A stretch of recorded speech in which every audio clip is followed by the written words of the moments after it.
नमस्ते दोस्तों, स्वागत है आपके अपने YouTube channel Aradhana and vlogs पे। दोस्तों, आप लोग कैसे हैं? तो उम्मीद करती हूँ कि आप लोग ठीक होंगे, अच्छे होंगे। दोस्तों, आज की वीडियो में हम अपरा एकादशी व्रत कथा को श्रवण करेंगे। तो चलिए दोस्तों, वीडियो को शुरू करते हैं और सुन लेते हैं अपरा एकादशी व्रत की कथा।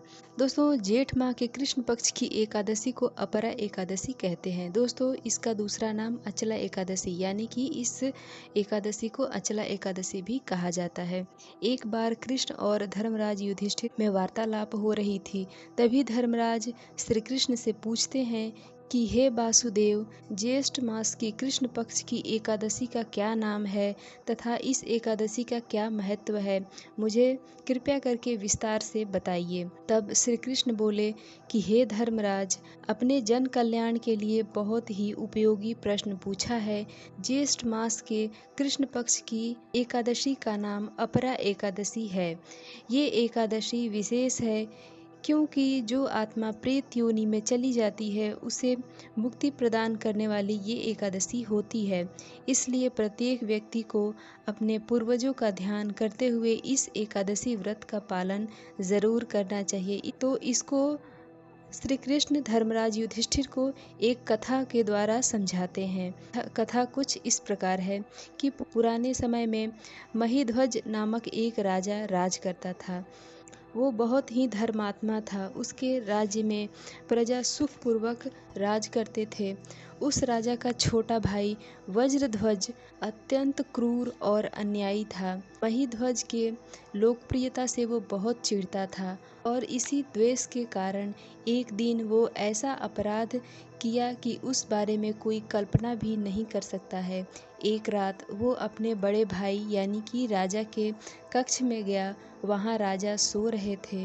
वज्रध्वज ने राजा के सोई अवस्था में ही हत्या कर दी और रातों रात नगर के बाहर उस राजा का शरीर ले जाकर एक पीपल पेड़ के नीचे गाड़ दिया। इस तरह राजा महिध्वज की अकाल मृत्यु होने के कारण उन्हें प्रेत योनि प्राप्त हुई।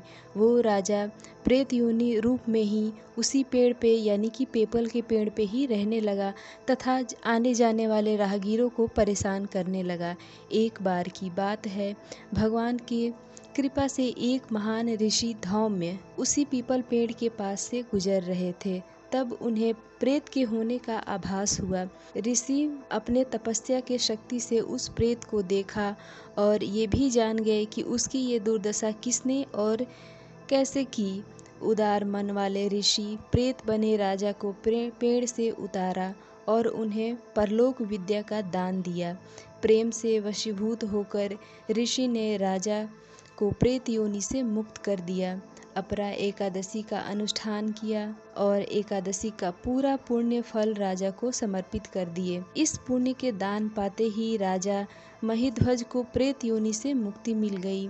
राजा महिध्वज ऋषि को हृदय से धन्यवाद देते हुए एक दिव्य विमान में बैठकर स्वर्ग को चले गए। इस तरह कथा समाप्त करते हुए श्री कृष्ण कहते हैं कि हे युधिष्ठिर, जो भी मनुष्य अपरा एकादशी का पालन पूरे मन, लगन, श्रद्धा और विश्वास पूर्वक करता है, वो कभी न समाप्त होने वाला पुण्य संचित करता है।